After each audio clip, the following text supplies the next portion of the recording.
예레미야 44장 11절부터 19절까지 함께 읽겠습니다. 그러므로 만군의 여호와 이스라엘의 하나님께서 이와 같이 말씀하시니라. 보라, 내가 얼굴을 너희에게로 향하여 환난을 내리고 온 유다를 끊어버릴 것이며 내가 또 애굽 땅에 머물러 살기로 고집하고 그리로 들어간 유다의 남은 자들을 처단하리니 그들이 다 멸망하여 애굽 땅에서 엎드러질 것이요 그들이 칼과 기근에 망하되 낮은 자로부터 높은 자까지 칼과 기근에 죽어서 저주와 놀램과 조롱과 수치의 대상이 되리라. 내가 예루살렘을 벌한 것 같이 애굽 땅에 사는 자들을 칼과 기근과 전염병으로 벌하리니 애굽 땅에 들어가서 거기에 머물러 살려는 유다의 남은 자 중에 피하거나 살아남아 소원대로 돌아와서 살고자 하여 유다 땅에 돌아올 자가 없을 것이라. 도망치는 자들 외에는 돌아올 자가 없으리라 하셨느니라. 그리하여 자기 아내들이 다른 신들에게 분향한 줄을 아는 모든 남자와 곁에 섰던 모든 여인 곧 애굽 땅 바드로스에 사는 모든 백성의 큰 무리가 예레미야에게 대답하여 이르되 내가 여호와의 이름으로 우리에게 하는 말을 우리가 듣지 아니하고 우리 입에서 낸 모든 말을 반드시 실행하여 우리가 본래 하던 것 곧 우리와 우리 선조와 우리 왕들과 우리 고관들이 유다 성읍들과 예루살렘 거리에서 하던 대로 하늘의 여왕에게 분향하고 그 앞에 전제를 드리리라. 그때에는 우리가 먹을 것이 풍부하여 복을 받고 재난을 당하지 아니하였더니 우리가 하늘의 여왕에게 분향하고 그 앞에 전제 드리던 것을 패한 후부터는 모든 것이 궁핍하고 칼과 기근에 멸망을 당하였느니라 하며 여인들은 이르되 우리가 하늘의 여왕에게 분향하고 그 앞에 전제를 드릴 때에 어찌 우리 남편의 허락이 없이 그의 형상과 같은 과자를 만들어 놓고 전제를 드렸느냐 하는지라. 아멘. 할렐루야. 오늘도 어김없이 저와 여러분에게 하나님이 함께 하시는 충만하신 은혜가 임하기를 예수님의 이름으로 축복합니다. 오늘 우리가 읽은 이 본문 말씀을 가지고 필사적으로 달아나라 라는 제목으로 함께 말씀을 나누겠습니다. 필사적으로 달아나라. 언젠가 폴 워셔 목사님이라고 해서 사람들 사이에선 또 이단으로도 그렇게 입에 오르내리고 그래서 참 이렇게 호불호가 많이 갈리는 분이시죠. 아직까지 이단으로 완전히 그렇게 정제되고 그렇게 해서 분류가 된 그런 사람은 아닌데 어쨌든 이분의 그 설교 영상을 본 적이 있는데 그 폴 워셔 목사님이 이제 그 복음에 대해서 청년들에게 그 이야기를 하면서 설교를 했던 그런 내용이었는데 듣고 굉장히 충격을 좀 받아서 우리들도 한번 보았던 적이 있습니다. 그분이 이단이냐 아니냐 이런 것들을 떠나서 그 속에서 말하고자 하는 메시지가 무엇인지 그것이 너무도 명백하게 드러났기 때문에 그래서 그 설교를 듣고 참 우리가 그 좀 신앙에 대해서 전쟁과 같은 그런 모습으로 우리의 신앙을 지키려는 몸부림이 우리한테 참 너무 부족하다 이런 생각이 들었습니다. 그 설교는 이제 9.11 테러가 있고 난 다음에 얼마 지나지 않아서 그 했던 설교였는데 이제 그 교회 속에 있는 어떤 세속적인 그런 것들에 대한 신랄한 비판을 하면서 그 모든 것들로부터 달아나라라는 거였어요. 그 모든 것들로부터 달아나라. 그러면서 막 그 런이라는 그 외침을 정말 그 절규하듯이 그렇게 소리치면서 설교를 하시면서 그것이 왜 그러냐면은 왜 이렇게 절규하듯이 그 소리치듯 그 런이라는 말을 외칠 수밖에 없냐 하면 그것은 바로 생명과 관련 있는 것이기 때문이다 라고 그렇게 설교하는 내용을 듣고 참 마음에 좀 충격을 받으면서 또 깨달음이 있었던 그런 이야기였습니다. 오늘 말씀에도 보면 도망치라 라는 말이 나옵니다. 도망치는 우리 14절 말씀에 보니까 이렇게 되어 있죠. 애굽 땅에 들어가서 거기에 머물러 살려는 유다의 남은 자 중에 피하거나 살아남아 소원대로 돌아와서 살고자 하여 유다 땅에 돌아올 자가 없을 것이라. 도망치는 자들 외에는 돌아올 자가 없으리라 하셨느니라. 오늘 본문은 크게 두 부분으로 나뉘어집니다. 첫 번째 부분이 바로 14절까지 이야기고, 이 14절까지의 내용은 뭐냐면은 하나님이 이스라엘 백성들을 반드시 심판하겠다라는 거예요. 그 심판의 이유는 우리가 지금까지 지속적으로 이야기했던 것처럼 불순종이었습니다. 그 불순종이 명백하게 그 증거가 될 수 있는 사건이 뭐냐면 바로 바벨론이 침략을 해왔을 때에 하나님의 뜻은 바벨론에게 항복하면 회개의 돌이킴으로 알고 그 바벨론이 오히려 보호해주고 결국 이스라엘이 재건하는 데 도와줄 것이다라는 메시지인데, 그 말씀을 거절하고 불순종해가지고 하나님의 뜻이 아닌 본인들이 좀 더 쉽게 생각하고 좀 더 친근하게 생각하고 좀 더 자신을 지켜줄 것 같은 그런 그 이집트로 가게 되면 반드시 멸망받게 될 것이라는 거예요. 그게 하나님의 사인, 하나님의 말씀이죠. 그래서 오늘 말씀은 그 말씀의 결론적인 부분이에요. 계속해서 오늘 본문을 보면은 칼과 기근이 이렇게 해서 이스라엘 백성들에게 전쟁으로 죽는 자와 전쟁으로 죽지 않는다 할지라도 이 여러 가지 그 재앙들, 그 가뭄이라든가 또는 어떤 그 농사의 수확이 없어서 그렇게 돼서 물질적인 고통을 받든지 아니면 다른 어떤 수치와 조롱을 받든지 그로 말미암아서 결국은 망하게 되고 수치와 조롱거리가 되게 될 것이다 라는 그런 이야기죠. 그게 14절까지 나옵니다. 그러면서 남은 자들이고 뭐고 소용이 없다는 거예요. 사실 이 성경에서 말하는 그 남은 자의 그 의미는 굉장히 중요하지 않습니까? 남은 자만이 하나님 앞에 구원받고 살 수가 있는데, 오늘 본문에서는 이 남은 자들도 피하거나 살아남아서 결국 다시 이스라엘 본국으로 돌아와서 이스라엘 재건할 사람이 없다라고 14절에는 결론적으로 말하고 있다는 거예요. 그런데 거기에 하나님은 약속의 희망의 씨앗을 남겨두고 있어요. 하나님은 언제나 우리를요 완전히 망하게 하시지 않아요. 하나님이 우리를 때로는 우리가 우리의 상황들을 볼 때에 내가 이제는 희망이 없다 그렇게 생각하는 것조차 우리가 영적인 교만인 것을 알아야 합니다. 교만이라는 것은 우리가 잘 되고 우리가 잘 먹고 우리가 정말 풍요롭고 이런 삶 가운데서 남들을 무시하고 깔보고 하나님 앞에서 마치 자기가 그 모든 것들을 이룬 것처럼 하나님의 은혜를 무시하면서 사는 그것이 바로 교만이라고 생각하는데, 그 반대의 교만도 있는 거예요. 그게 뭐냐면요, 완전히 망하고 완전히 이제 절망한 상황 속에서 우리는 이제 끝났다라고 생각하는 것입니다. 왜냐하면 하나님이 끝났다라고 말하기 전에는요 끝나지 않는 것이기 때문에, 하나님이 가능성을 열어두고 있으면 우리가 그 가능성을 붙들고 하나님이 말씀하시는 그 길로 나올 때에 우리가 다시 살아날 수 있는 그런 그 희망이 있는 거예요. 그런데 우리가 절망이다, 이제는 끝났다 라고 생각하는 그것은 하나님의 역사, 하나님의 주권적인 권능을 무시하는 그것도 교만이라는 거예요.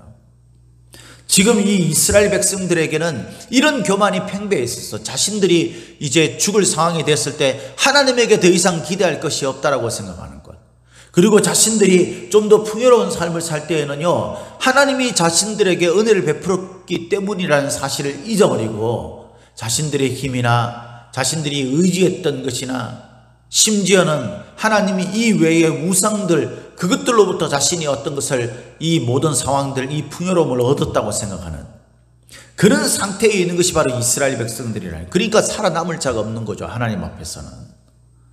하나님은 어떤 자들이 살아남게 된다고 말씀하시냐면 돌아올 자가 없는 가운데서도 도망치는 자들이 있다라는 겁니다.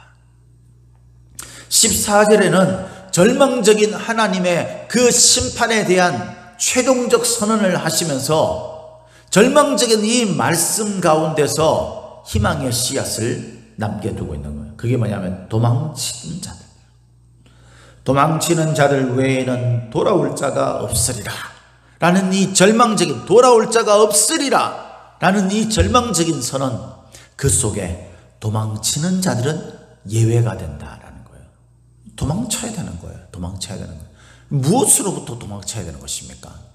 오늘 본문에서 이제 15절부터 19절까지가 두 번째 부분인데, 이 15절부터 19절까지는 뭐냐면 이스라엘 백성들이 도망쳐야 할 어떤 것들을 말하는 겁니다. 그것은 바로 하나님 앞에서의 패역한 우상 숭배를 말하는 거죠. 15절에서 19절까지는요, 다른 거 아니라 딱 두 가지를 말하고 있어요. 첫 번째는 이들이 하나님이 아닌 우상들에게 의지해서 삶을 살고 있다라는 것입니다. 하나님이 천지 만물의 주권자이시고 인간의 생사화복을 주관하시는 분이라는 것을 뻔히 알고 있으면서도 수많은 이스라엘 백성들의 조상들과 자신들의 역사와 자신들의 삶을 통해서 경험하고 봐오고 교육받고 했음에도 불구하고 그들은요, 그것을 아주, 오늘 보니까요, 아주 하나님 앞에서 너무나 무섭게 거절하고 있어요. 그 사실을. 이들은 이렇게 말합니다. 17절 말씀 우리 같이 한 목소리를 읽어보도록 하겠습니다. 이스라엘 백성들이 가지고 있는 생각들이에요. 17절 시작. 우리 입에서 낸 모든 말을 반드시 실행하여 우리가 본래 하던 것, 곧 우리와 우리 선조와 우리 왕들과 우리 고관들이 유다 성읍들과 예루살렘 거리에서 하던 대로 하늘의 여왕에게 분향하고 그 앞에 전제를 드리리라. 그때에는 우리가 먹을 것이 풍부하며 복을 받고 재난을 당하지 아니하였더니. 여러분, 이게 무슨 말입니까? 우리 입에서 낸 모든 말을 반드시 실행하여, 이거는 하나님 앞에서 하던 맹세와 같은 말이죠. 지금 이 예레미야가 말하고 있는 이 말, 하나님이 이스라엘 백성들을 조명하면서 그들을 적나라하게 마치 거울을 보듯이 설명하는 이 말씀 속에는요, 이스라엘 백성들이 얼마나 완악한 가운데 있는지를 보게 하는 겁니다. 그 말은 뭐냐면 하나님 앞에 했던 맹세, 그리고 그것들을 하나님에게 하지 아니하고 우상들에게 하고 있는 이스라엘 백성들의 모습을 아주 이렇게 하나님 앞에 해야 할 것을 우상들에게 하고 있다는 것을 대조하면서 그렇게 지금 말하고 있는 거예요. 하나님 앞에서 이스라엘 백성들은 우리가 여호와의 이름으로 반드시 이 일을 행하리라 라는 고백을 하고 그런 삶을 살아야 되는데, 이들이 17절에 우리 입에서 낸 모든 말을 반드시 실행하여, 이 실행하는 게 뭡니까? 하나님이 말씀하신 것들을 내가 반드시 거역하겠다라는 거예요. 우리가 이렇게 말하지는 않지만 우리들의 모습이 지금 그렇다라고 하나님께서 이스라엘 백성들의 모습을 말하면서 우리에게 말씀하고 있는 것입니다. 저와 여러분들이 그렇게 겉으로 표현하거나 우리가 마음속에 그렇게 의지를 다지지는 않지만 실제 우리의 모습을 보면 우리가 하나님의 말씀에 불순종하고 신앙에 기반을 둔 삶이 아니라 우리가 세상에 또는 내 생각에 기반을 둔 그런 삶을 반드시 실행하겠다는, 마치 그렇게 각오하고 사는 사람처럼 하나님의 말씀을 거역하며 살고 있지 않습니까, 여러분? 하나님의 말씀을 거역하면서 그것을 내가 반드시 하나님의 말씀을 거역할 것이다 라고 말하는 그리스도인들이 세상에 어디 있습니까? 그런데 바로 이스라엘 백성들이 지금 그러고 있고, 영적 이스라엘 백성들이, 저와 여러분들이 그러고 있다고 주께서 우리에게 말씀하고 있습니다. 반드시 실행하고자 하는 것이 뭡니까? 하나님 앞에서 우리가 본래 하던 것, 우리의 원래의 모습이 뭡니까, 여러분? 하나님이 우리를 창조하셔서 우리는 하나님과 끈을 내야 끊을 수 없는 끈을 가지고 하나님의 백성이며 하나님의 자녀가 우리의 원래의 모습인데, 우리는 죄의 모습을 선택해서 우리가 원래 죄의 모습인 것처럼 살아가고 있는 그런 우리의 모습을 지금 이야기하고 있습니다. 우리와 우리 선조와 우리 왕들과 우리 고관들과 유다 성읍들과 예루살렘 거리에서 하던 대로 우리의 삶의 전부, 우리의 삶의 모든 모습, 우리가 속해 있는 공동체의 모든 자들이 이렇게 하고 있는 거예요. 그게 뭐예요? 하늘의 여왕에게 분향하고 하늘의 여왕에게 분향하고. 이건요, 그 하늘의 여왕이 뭔가 뭐 여러 가지 설이 있어요. 근데 뭐 우리가 이해해야 되는 것은 이제 이때 섬겼던 그 이집트 지역에 있었던 모든 우상 숭배를 말하는 거예요. 근데 대표적인 게 뭐냐면 하늘의 여왕이라고 해서 이게 이제 고대 근동 지방에서 섬기던 풍요와 번영을 상징하는 별신을 가리킨다, 그렇게 말하는 것이 좀 이렇게 그 주된 해석입니다. 풍요와 번영. 저와 여러분들의 마음속에는 우리 삶을 주도하고 있는 신이 뭡니까? 하나님이십니까? 십자가를 지고 나를 따르라고 말씀하신 우리 주 예수 그리스도가 정말 나의 주님이십니까? 아니면은 내 마음속에 그런 것들을 내가 단호하게 거역하고 내가 원래의 모습, 풍요와 번영이 나의 주인이 되어서 내가 그것들의 종처럼 살아가고 있는 모습이 아닙니까? 그것을 지금 이스라엘 백성들이 가지고 있는 모습이라고 말합니다. 이 모든 것들로 말미암아서 11절에서부터 14절까지 남은 자들조차도 하나님 앞에 저주와 조롱거리가 되는 심판을 받게 될 것이다 라는 결론을 얻게 됩니다. 그게 뭐예요? 하늘의 여왕, 풍요와 번영. 우리 삶은 온통 그것뿐입니다. 그것을 위해서는 기꺼이 하나님을 차단하고 하나님 앞에 예배드리는 시간도 우리에게 중요하지 않습니다. 뭐 어쩝니까? 내가 그러지 않으면 하나님도 다 이해하실 거라고요. 여러분, 하나님께서 이렇게 생각할 수는 없습니까? 내가 기꺼이 십자가의 길을 선택할 때 하나님이 내가 굶어 죽지 않게 책임지실 것이다. 맞습니다. 우리에게 물질이나 이 풍요나 번영이 없으면요, 하루하루 사는 것이 고통스럽고 하루하루 사는 것이 초조합니다. 그죠? 초조해요. 늘 저도 그렇습니다. 저도 목사이지만 한 가정의 가장이고 또 교회를 섬겨가면서 교회를 운영해 가야하는 어떤 책임자로서 이 물질의 문제, 이것이 결코 가벼운 문제가 아니죠.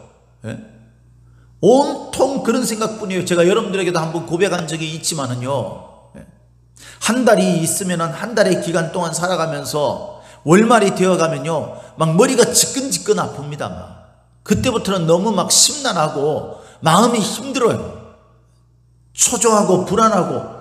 그렇습니다. 우리는 인간이기 때문에 이 땅에 발을 딛고 사는 동안은요, 이 풍요와 번영이라는 이것들에 우리가 영향을 받지 않을 수가 없어요.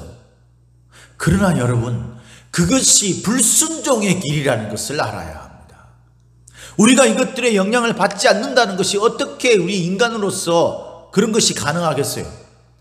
그래서 우리는 영향을 받을 수밖에 없어요. 하나님이 이것조차도 네가 그런 것들에 대해서 무심한 사람처럼 살 수 있다라고 말씀하시는 것이 아닙니다. 분명히 우리는 이런 현장들을 만나고 이런 실제를 만났을 때에 우리 마음은요, 조급해지고 초조해지고 두려움에 떨게 됩니다. 그래서 겁내는 인생을 살게 돼요. 성경은 분명히 그것을 인정하고 있습니다. 그럼에도 불구하고 이 모든 것들을 주관하시고 그 속에서 죽음의 위협조차 하나님께서 다루실 수 있다는 것을 성경을 통해서 수없이 가르쳐 주시면서 저와 여러분들에게도 두려워하지 마라. 하나님을 믿으니 또한 나를 믿으라고 말씀하시는 우리 주 예수 그리스도가 나의 주인이 된다면 능히 이 모든 것들로부터 우리의 믿음을 지켜갈 수 있다고, 내 삶의 우선순위가 주님이시고 주님과의 관계이고 우선순위가 주님 앞에 드리는 예배이고 주님께서 말씀하신 주님의 명령을 따르는 삶, 하나님이 맡기신 사명을 이루어가는 삶이라는 것을 우리가 분명히 깨닫게 되고 그런 삶을 살게 될 것이라고, 기꺼이 십자가를 지고 가게 될 것이라고 그렇게 말씀하고 있지 않습니까?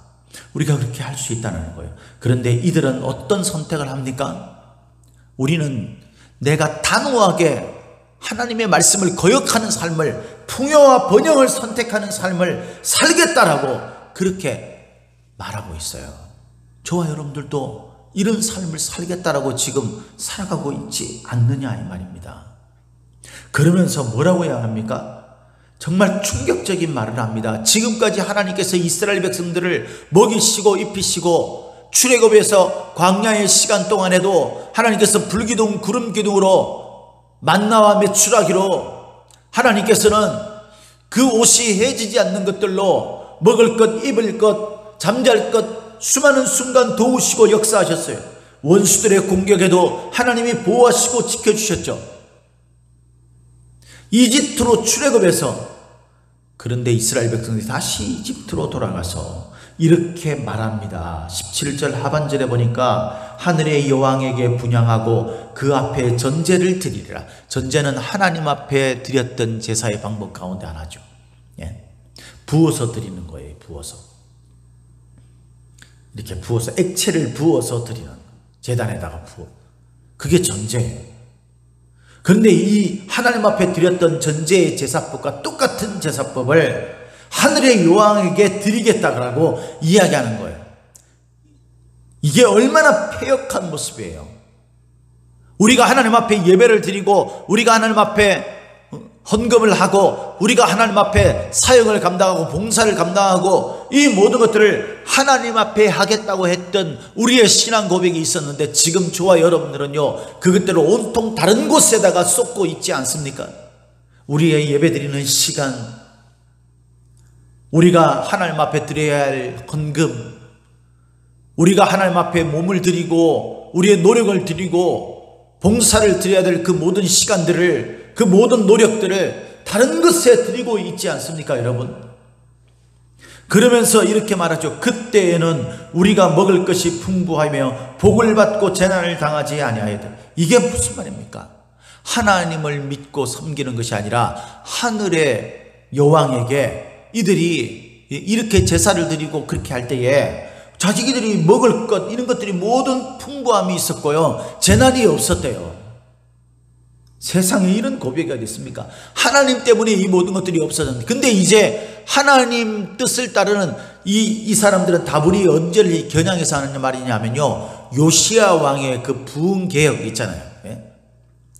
요시야 왕 때의 그 개혁, 그때의 그 모습들을 빗대어서 이야기하는 거예요. 이렇게 하나님 앞에서의 그 개혁 운동이 일어나고 난 다음에 우리가 풍부함이 사라지게 되고 적들의 공격을 받아가지고 이렇게 곤경에 처하게 됐다, 이렇게 지금 말하고 있는 겁니다.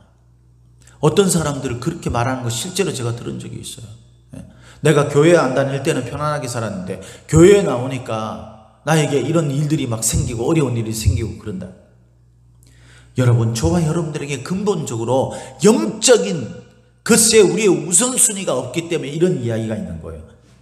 그러면서 말하는 겁니다.